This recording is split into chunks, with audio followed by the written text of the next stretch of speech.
Continuous Contour Line Portraits, Part 4, putting it all together for the final project. As we started working with our watercolors, we discussed a little bit about shapes.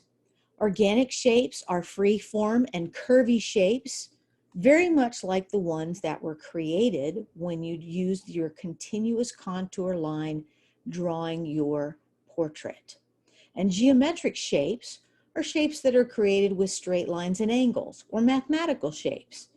These are the shapes that you'll need to add to any large empty areas of your portrait, like the background. In our examples and practice exercises, we worked with 6 different watercolor techniques. As you begin painting the shapes that are created by your continuous contour line and the geometric shapes that you're going to add, you want to make sure that each and every shape has a technique. You don't have to use all 6 of the techniques. You're welcome to use just the ones that you like the best, but every shape should have a technique in it. And as you paint, you want to remember to maintain the edges of the shape by letting the watercolor dry before painting next to it. Now, with your continuous contour line and the width and the boldness of the line, the weight of the line that you added, you will have some edges to help you with, but only on the continuous contour line. So as you're painting any extra shapes that you add into there, you want to make sure that you are letting those shapes that are touching dry before you paint next to them. So, where are you going to need to add geometric shapes? So I've circled some areas in the portrait that I was working with. In the face part of my drawing with the continuous contour line, I've created some enclosed spaces, which is the definition of a shape, and they're not really big enclosed spaces. So because my continuous contour line overlapped itself and crossed over itself several times, the face and the neck itself have some fairly medium to small size shapes. So I don't really need to add any shapes to that area. But the background, part of the hat, part of the clothing, part of the shirt are some big areas that don't have any shapes in them. And in these areas, this is where I want to get my ruler out and add some geometric shapes. By adding these geometric shapes, we're going to be creating a little bit of contrast. So we'll have organic shapes and we'll have geometric shapes. Now you will have to determine where you need to add these geometric shapes by looking at how many organic shapes were created in your portrait. So if you look at this example, this is still a continuous contour line portrait, but it doesn't have as many shapes that were created by the continuous contour lines.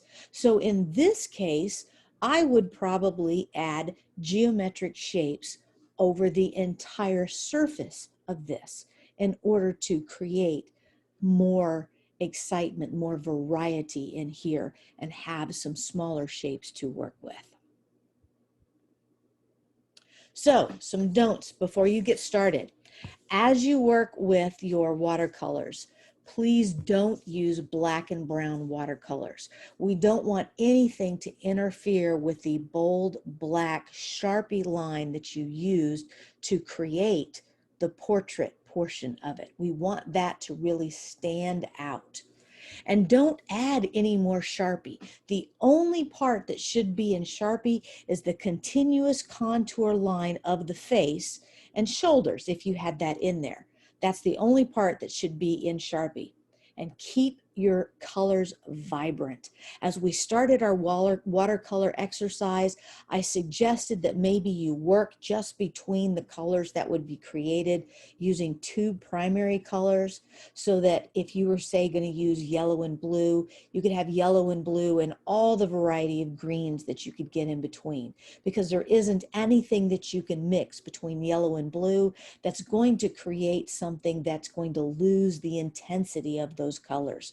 All right. Once you move too far past in either direction, you have to be really careful about your colors getting kind of muddy or turning into neutral colors. So I want you to try and keep your colors vibrant. So here's a big question I want you to think about as you begin planning. What kind of colors are you going to use and where are you going to put them? So how can you make each shape a different main color but maintain unity in a specific area? So here's what I mean by that. When you start thinking about the portrait, you have different areas that are in general different colors. For example, some people have brown hair, some people have blonde hair, some people have red hair. We all have different skin tones. We would have been wearing different colored clothing. But does it have to be a real color? This is going to be kind of an abstract. So there's nothing wrong with deciding that you might want to have blue hair and a green face. But how are you going to, or do you even want to, have all kinds of variety of green shapes in the face? Or does it even matter if all the shapes are random sets of colors? Do you just want to paint it kind of like we did our exercise of trying to control where the paint went? It's up to you.